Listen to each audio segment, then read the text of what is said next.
My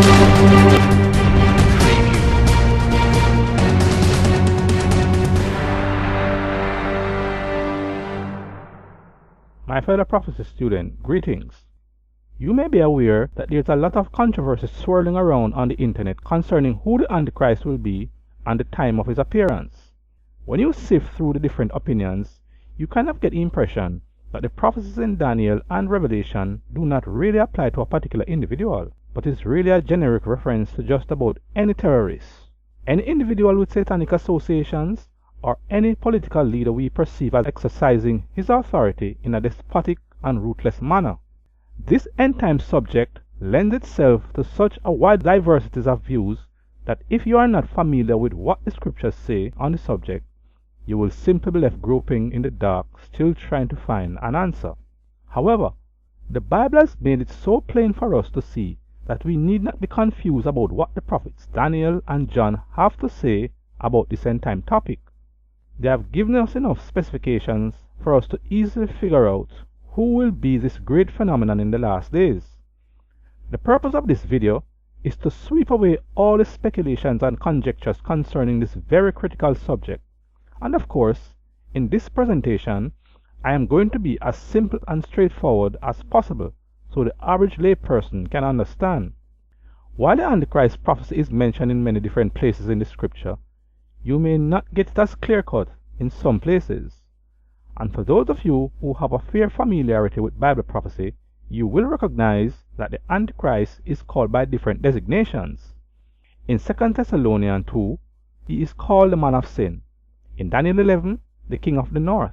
In Daniel 8, the king of fierce countenance. And in the book of Revelation, the beast that ascends from the bottomless pit. And although much of what I am going to say here is just mere reminders for the seasoned prophecy student, sometimes in order to place a matter beyond debate and unnecessary controversy, you have to remind the gainsayers of the related matters that are quite simple and straightforward in the scriptures. In this way, when you begin to make connections, it will be easy to place a debated point beyond the realms of uncertainty. For me, the most clear-cut chapter on the Antichrist is found in the 7th chapter in the book of Daniel. In this chapter, we are able to see a clear transition from one world kingdom to the next when we follow the narrative development of the passage.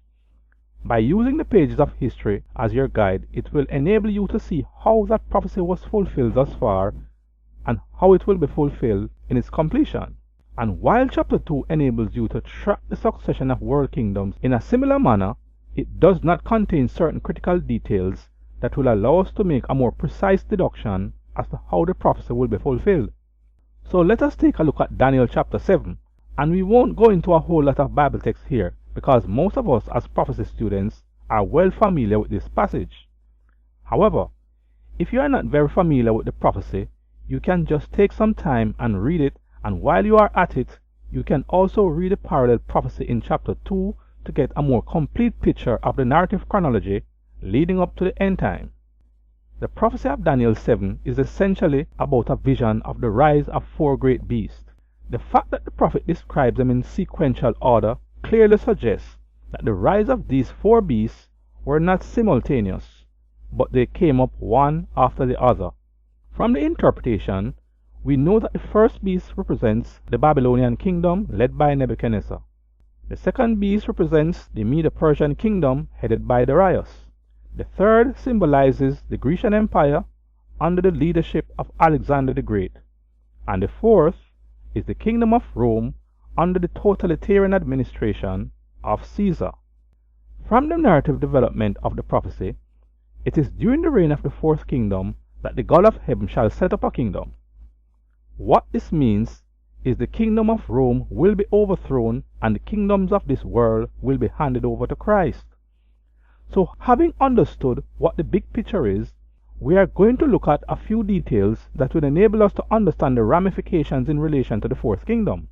Remember, we are trying to find out who the Antichrist is, and if we are to expect him to rise in the last days, then it is only reasonable for us to look for him to rise from the fourth and final world kingdom just before the second coming of Christ. If you read Daniel 2, you will see where it is said that at some point the fourth kingdom will be divided into independent kingdoms. This is in parallel to the fourth beast of chapter 7, which has 7 heads and 10 horns. The 10 horns are 10 kingdoms into which the fourth kingdom was divided. Now here is where I want you to pay attention. Concerning the horns of the beast, listen to what the 8th verse has to say. I considered the horns, and behold, there came up among them another little horn, before whom there were 3 of the first horns plucked up by the roots. And behold, in these horns were eyes like the eyes of a man, and a mouth speaking great things. Daniel 7 and verse 8. During the fourth kingdom, something significant happened, and this is the detail that chapter 2 did not mention. The 10 horns of the fourth beast is a representation that this kingdom will be divided into 10. As Daniel was considering the horns, he saw a little horn emerging. The rise of this little horn resulted in the uprooting of 3 of the 10 horns. From the interpretation provided, this little horn represents the rise of a king who is to overthrow 3 of those 10 kingdoms and become an all-conquering power. Here are the specifications of this little horn king. 1. He blasphemes the name of God. 2. He persecutes the saints of God. 3. He rises after the fragmentation of the Roman Empire. 4. He will be destroyed and given to the burning flame. And 5. After his demise, the kingdom of Christ will be set up. Before we attempt to identify who the Antichrist is, it is very important to answer one important question. And the question is this: which entity came to power after the fragmentation of the Roman Empire in 476 AD? In answering this question, we need to recognize the perfect harmony between Bible prophecy and history where the succession of world kingdoms are concerned. The same history that confirms the succession of world kingdoms from Babylon to Rome also confirms what happens after that.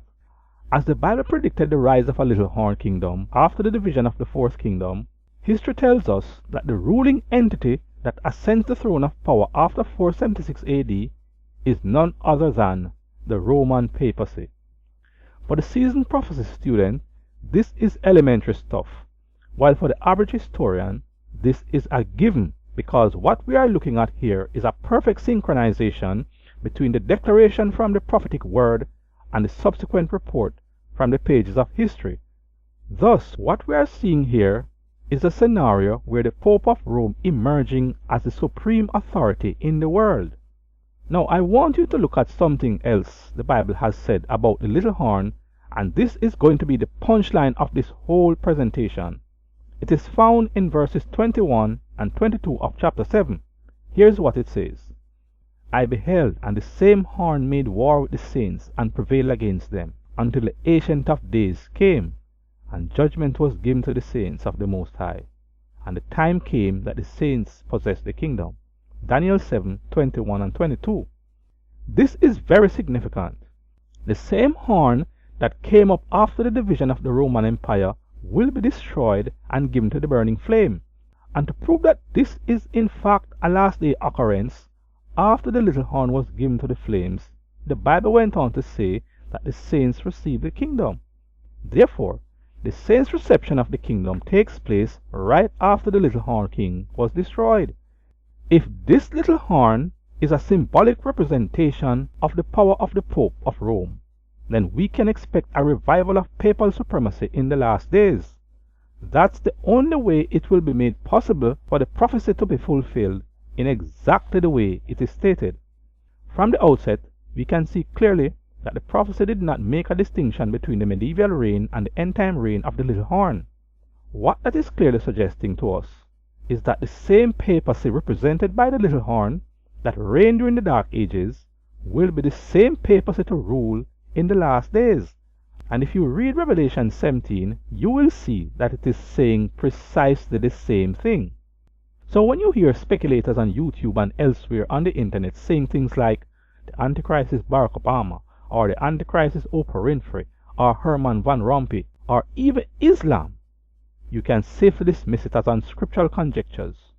But when you hear staunch Protestants saying that the Pope is the Antichrist, you can be sure that they have adequate support from both the pages of history and from the sure word of prophecy.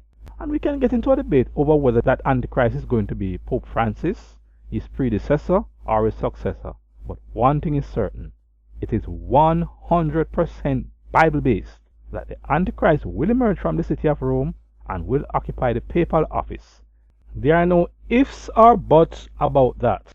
If you want to seek a clear explanation of the issues surrounding the reign of the Antichrist, if you want to sweep away the speculations and conjectures in end-time prophecies, if you want to meet any objections with irrefutable arguments, you can get started with the End-Time Prophecy e-course by clicking the link in the video or the link below.